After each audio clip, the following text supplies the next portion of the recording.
Baik, perkenalkan, nama saya Dr. Henry Februanto, spesialis ortopedi dan traumatologi.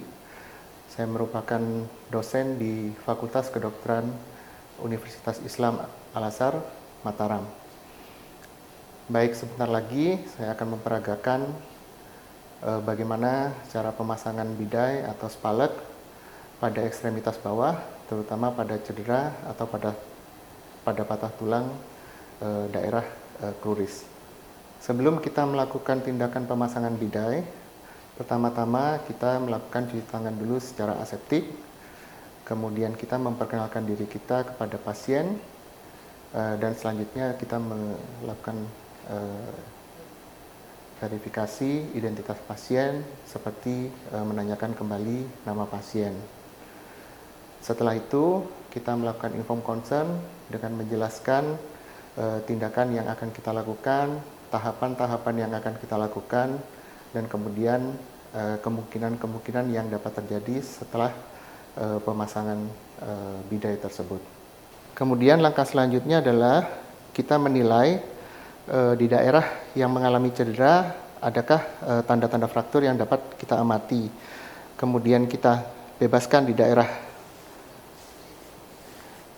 yang mengalami cedera, dalam hal ini daerah kruris.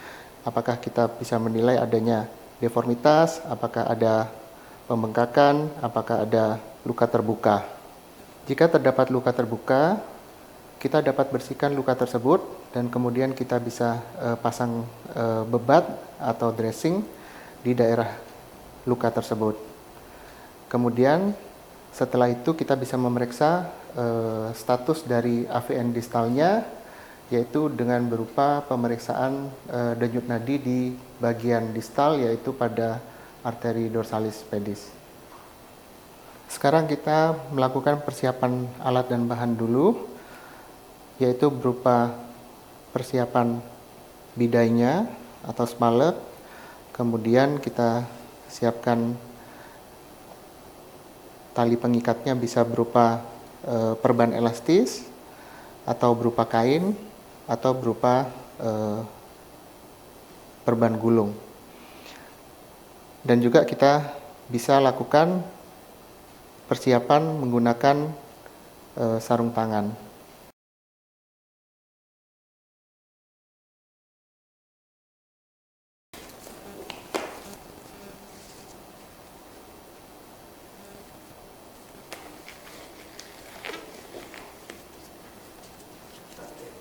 Setelah kita menggunakan sarung tangan atau handscoon, kemudian kita memeriksa daerah atau regio yang mengalami cedera atau kita curigai mengalami fraktur. Yang pertama-tama kali kita bisa lakukan adalah membebaskan daerah yang mengalami cedera, dalam hal ini daerah pada regio kruris. Setelah kita melakukan membebaskan daerah yang mengalami cedera, kemudian kita nilai apakah terdapat tanda-tanda cedera atau tanda-tanda fraktur seperti adanya deformitas, apakah ada luka terbuka, ada pembengkakan, atau luka-luka yang lain. Setelah itu, kita evaluasi status dari AVN distalnya dengan melakukan pemeriksaan arteri dorsalis pedis pada daerah punggung kaki untuk menilai denyutan dari arteri dorsalis pedis. Selain itu, kita juga menilai apakah denyutannya kuat angkat atau tidak. Setelah pemeriksaan arteri dorsalis pedis, kita bisa melakukan pemeriksaan CRT atau capillary refill time dengan melakukan penekanan pada salah satu kuku jari-jari kaki, kemudian kita melepaskan untuk menilai warna dari kukunya menjadi kembali merah muda dalam waktu kurang dari 2 detik atau tidak. Setelah itu, kita melakukan status pemeriksaan neurologis berupa pemeriksaan sensibilitas pada daerah punggung kaki maupun telapak kaki dengan melakukan perabaan, dan kita lakukan konfirmasi kepada pasien apakah dia bisa merasakan perabaan pada daerah punggung kaki atau telapak kakinya. Jika terdapat luka terbuka pada daerah yang cedera, maka kita dapat lakukan pembersihan luka tersebut dan kemudian kita bisa tutup dengan kasa steril. Langkah selanjutnya, kemudian kita mempersiapkan alat yang akan kita pakai. Yang akan kita pakai adalah bidai dan tali pengikat.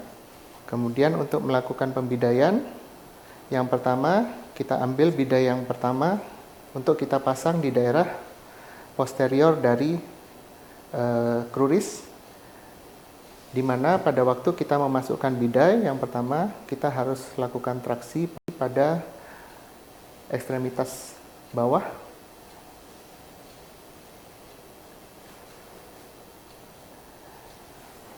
Kemudian selanjutnya bidai dapat kita pasang di daerah lateral dan di daerah medial dari ekstremitas bawah tersebut. Kemudian kita persiapkan kain pengikat sebanyak 3 biji untuk nantinya kita mengikat ketiga spalek tersebut.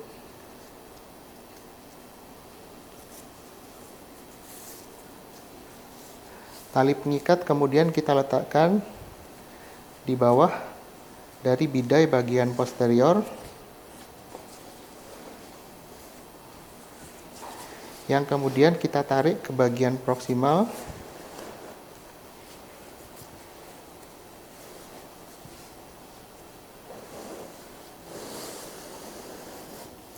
di daerah femur, kemudian kita lakukan fiksasi.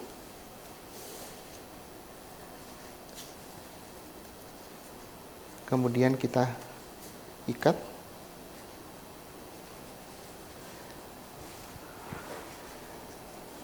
Kemudian tali fiksasi kita lakukan pada daerah kruris. Kemudian kita fiksasi dan kita ikat. Kemudian yang ketiga, kita lakukan fiksasi. Kita juga ikat pada bagian distalnya. Setelah kita ikat, kita pastikan lagi bahwa ikatannya tidak terlalu keras maupun tidak terlalu longgar. Dengan memasukkan jari di antara ikatannya. Yang perlu diperhatikan juga adalah setelah pemasangan bidai, kita melakukan evaluasi ulang terhadap status AVN dari ekstremitas bawah dengan melakukan penilaian arteri dorsalis pedis untuk dinilai apakah terdapat denyut nadi dan kuat angkat.